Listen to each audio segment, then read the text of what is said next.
ஸ்ரீ வைகுண்டத்திலிருந்து நேராக திருவிண்ணகரம் வந்து மார்க்கண்டேய மகரிஷியின் இல்லத்தை வந்து அடைகிறார் திருமால்.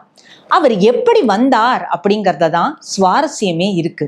ஒரு வயதான பெரியவரின் திருக்கோலத்தை ஏந்தி கொண்டு பெருமாள் வந்தாராம்.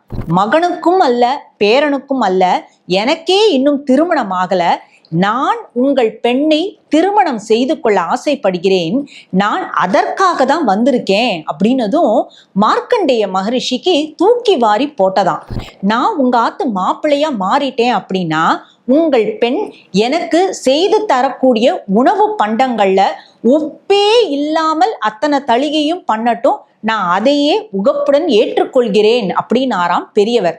அந்த பூமாதேவி சொன்னாலாம், வந்திருப்பது வயதானவர் இல்லையே, பிதாமகருக்கும் பிதா அல்லவா, அவருக்கே என்னை திருமணம் செய்து கொள்ளுங்கள் அப்பா அப்படின்னு சொன்னாலாம் பூமாதேவி.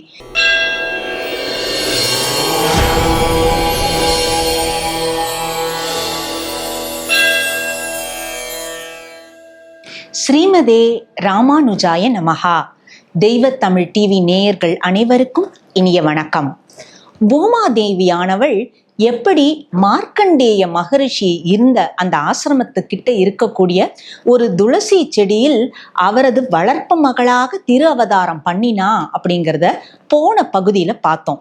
மார்க்கண்டேய மகரிஷிக்கு அந்த சிறு பெண் குழந்தைய பார்த்ததுமே அவ்வளவு சந்தோஷப்பட்டாராம். ஏன்னா துளசி இருக்கும் இடத்திலேயே ஆனந்தம் என்பது பெருகும். அந்த ஆனந்தத்திற்கு ஆனந்தம் சேர்க்கும் வகையில் பூமாதேவியே திரு அவதாரம் பண்ணியிருக்கா அப்படின்றதுனாலயே அந்த குழந்தைய அவ்வளோ ஆசையாக வளர்த்தாராம் மார்க்கண்டேய மகரிஷி. அந்த பெண்ணும் வளர்ந்து கொண்டே வருகிறாள். அவள்தான் பூமாதேவி என்பது மார்க்கண்டேய மகரிஷிக்கு தெரியாது. அவர் ரொம்ப ஆசையா அந்த குழந்தைய வளர்த்துண்டே வரார். ஒரு காலத்துல அந்த குழந்தை திருமண பருவத்தை எட்டினாள். அப்போ ஸ்ரீ வைகுண்டத்திலிருந்து திருமால் பார்க்கிறார். அவருடைய சங்கல்பம் என்ன? கீழே வந்து பூமாதேவியை தான் மணம் முடிக்க வேண்டும் என்பதுதான் பகவானின் சங்கல்பம். அதனால ஸ்ரீ வைகுண்டத்திலிருந்து நேராக திருவிண்ணகரம் வந்து மார்க்கண்டேய மகரிஷியின் இல்லத்தை வந்து அடைகிறார் திருமால். அவர் எப்படி வந்தார் அப்படிங்கிறத தான் சுவாரஸ்யமே இருக்கு.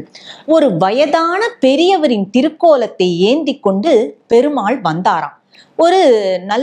ஒரு பங்குனி மாசம் திருவோண நன்னாள். இந்த திருவோணம் அப்படிங்கிறதே உப்பிலியப்பனுக்கு மிகவும் உகந்த ஒரு நட்சத்திரம். மாசம் திருவோணம் நட்சத்திரம் வருது இல்லையா, அன்னைக்கெல்லாம் பார்த்தோம் அப்படின்னா உப்பிலியப்பன் கோவில்ல ஸ்ரவண தீபம் அப்படின்னு ஒண்ணு இன்னி வரைக்கும் பண்ணிட்டு இருக்காங்க. அந்த ஜோதி ஸ்வரூபத்துல, ஜோதியின் வடிவத்துல ஒப்பிலியப்பன் வருவதாக ஐதீகம். அந்த ஸ்ரவண தீபத்தை பார்க்கறதுக்காகவே பல ஆயிரக்கணக்கான மக்கள் உப்பிலியப்பன் கோயிலுக்கு ஒவ்வொரு மாசமும் அந்த திருவோண தினத்தன்று வருவார்கள்.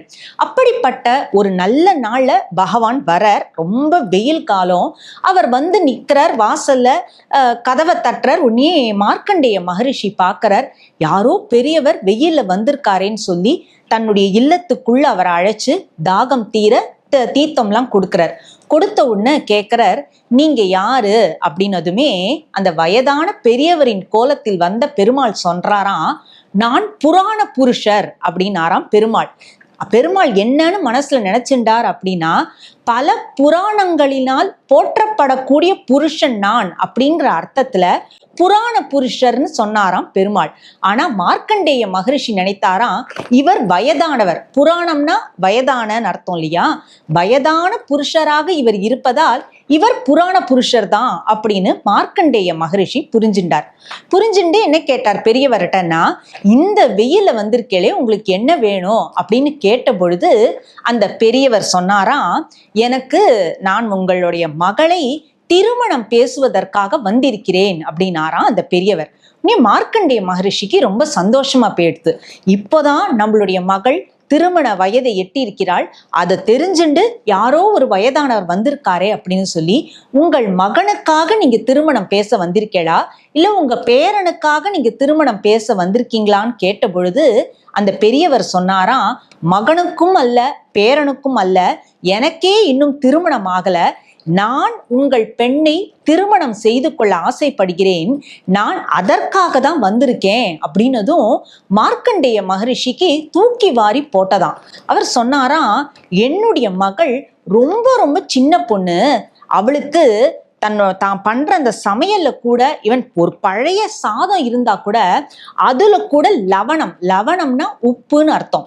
அந்த உப்பு எந்த அளவு சேர்த்து பண்ணணும்னு தெரியாது, உப்பு போட்டு சமைக்க தெரியாத மகள் என் மகள், அவளை போய் நீங்க பொன் கேட்டு வந்திருக்கேளே அப்படின்னு சொன்ன பொழுது அந்த பெரியவர் சிரிச்சுண்டாராம்.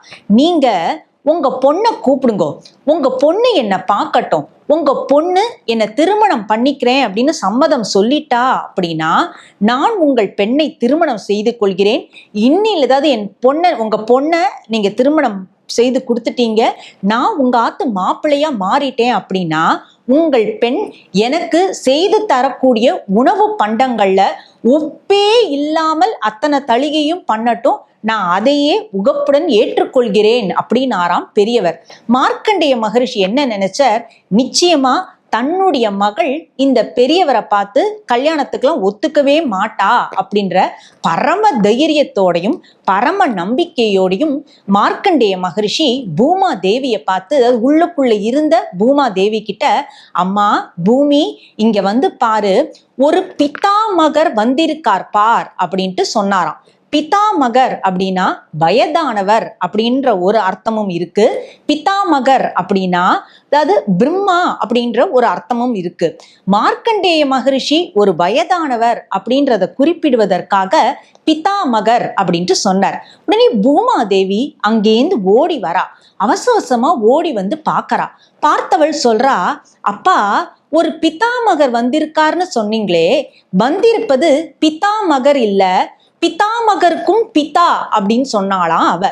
உடனே மார்க்கண்டேய மகரிஷி நினைச்சுட்டார், நாமளோ வந்திருப்பது ஒரு தாத்தா, ஒரு வயதானவர்னு சொன்னோம், ஆனா நம்மளுடைய மகள் என்ன சொல்றா, வந்திருப்பது தாத்தா இல்ல கொள்ளு தாத்தா அப்படின்னு தான் சொல்றா. அதனால இவள் நிச்சயமாக திருமணத்திற்கு ஒத்துக்கொள்ளவே மாட்டாள் அப்படின்ற தைரியத்துல மார்க்கண்டேய மகரிஷி சொன்னாராம், இங்க பாருமா பூமாதேவி, இந்த பெரியவர் நீயே பிதாமகருக்கும் பித்தான்னு சொன்னலியா, அந்த பெரியவர் என்கிட்ட என்ன கேட்டார் தெரியுமா, உன்னை அவருக்கு திருமணம் செய்து வைக்க வேண்டும் அப்படின்னு என்கிட்ட கேட்கிறாருமா அப்படின்னு சொன்னதும் உடனே பூமாதேவி முகத்துல வெக்கம் வந்ததாம். உடனே மார்க்கண்டேய மகரிஷிக்கு ஆச்சரியமா போச்சான், என்ன நம்ம பொண்ணு வெக்கப்படுறா அப்படின்னதும் அந்த பூமாதேவி சொன்னாலாம், வந்திருப்பது வயதானவர் இல்லையே, பிதாமகருக்கும் பிதா அல்லவா, அவருக்கே என்னை திருமணம் செய்து கொள்ளுங்கள் அப்பா அப்படின்னு சொன்னாலாம் பூமாதேவி. என்னம்மா நீ பிதாமகருக்கே பிதா, அதாவது வயதானவருக்கே வயதானவர் போல இருக்கிறார்னு நீயே சொல்லிட்டு அவருக்கே உன்னை திருமணம் செய்து கொடுங்கள் அப்பான்னு என்கிட்ட சொல்றியே அப்படின்னு மார்க்கண்டேய மகரிஷி கேட்ட பொழுது பூமாதேவி சொன்னாலாம், அவளுக்கு தெரிந்து விட்டது வந்திருப்பது திருமால் தான் அப்படின்னு. ஏன்னா பிதாமகர்னா பிரம்மா, பிரம்மாவின் தந்தையானவர் தான் நாராயணர், அந்த நான்முகனை படைத்தான் நாராயணன் அப்படிங்கிற மாதிரி பிதாமகனுக்கே பிதா அப்படின்னா வந்திருப்பது நாராயணன் தான், திருமால் தான் அப்படிங்கிறத தான் அந்த பூமாதேவி என்னன்னு சொன்னா பிதாமகருக்கும் பிதா அப்படின்ட்டு சொல்லியிருக்கா. அதனால பூமாதேவி பார்க்கும் பொழுது அவளது கண்களுக்கு நல்ல யுவாவாக இளமையாக எப்பொழுதுமே அந்த இளமை தன்மையோடு இருப்பவர் தான் இல்லையா திருமால். அதனால ஒரு இளைஞரை போல தோற்றம் அளித்தாராம் பகவான்.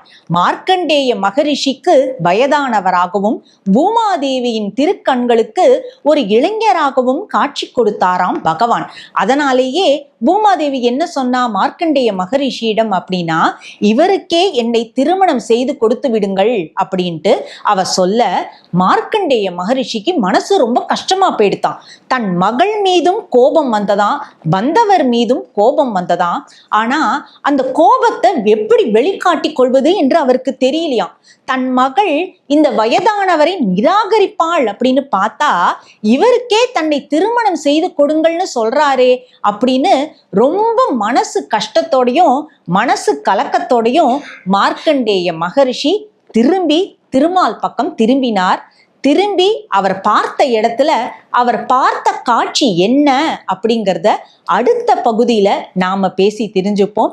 இந்த ஒப்பிலியப்பனின் வைபவம் அப்படிங்கிறது அடுத்த பகுதியிலும் தொடரதான் போறது. பகவான் உப்பில்லாமல் தன்னை தின்பண்டங்களை, அதாவது தனக்கு நெய்வேத்தியமாக இருக்கக்கூடிய அந்த பிரசாதங்களை ஏன் ஏற்றுக்கொள்கிறார் அப்படிங்கிற உண்மையை அடுத்த பகுதியில நாம தெரிஞ்சுக்க போறோம். அதுவரை பொறுத்திருங்கள், காத்திருங்கள். உப்பிலியப்பனின் திருவருளில் நனைந்து கொண்டே இருங்கள். ஸ்ரீமதே ராமானுஜாய நமஹா. நன்றி, வணக்கம்.